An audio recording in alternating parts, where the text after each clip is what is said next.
Ami, Hmm. tutulog muna ako. Gisingin mo ako mamaya, ha? Papagising ka, tapos magagalit ka naman pag ginigising ka. Hindi ako magagalit. Basta gisingin mo ako mamaya alas 6. Ilan na kita, tayo kang galit. Hindi nga, ang kulit mo naman eh. Tutulog muna ako, gisingin mo ako mamaya. Pag ikaw di gumising ha, patay ka sa akin talaga. Sasabi mo lang sa akin, gising na agad ako. Talaga. Oo nga. Sige na. Tulog muna ako, ha? Love you. Love you, Mark. Gisingin mo ako, ha? Oo na. 6 hours later. Abo. Abo. Abo, gising na, 6 na. Uy. Babo.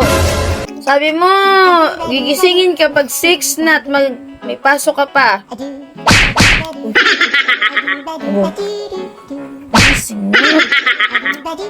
Ay! Nagpapagising ka tapos ngayon nag-aaborido ka? Gising. Ano ba? Ano ba? Gising ka ng gising, nagpapahinga, di ba? Sabi mo 6 gisingin ka. Nagpapahinga yung tao, di ba? Ha? Ano nagpapahinga eh? 6 na nga, may pasok ka pa! Gising na dyan! Ngayon lang ako magpapahinga eh. Gising ka ng gising. May pasok ka nga, may pasok ka. Ano ba? Nagpapahinga ako, di ba? 6 na, nagpapahinga ka. Sige ba? Palak sa buhay mo. Palak sa buhay mo.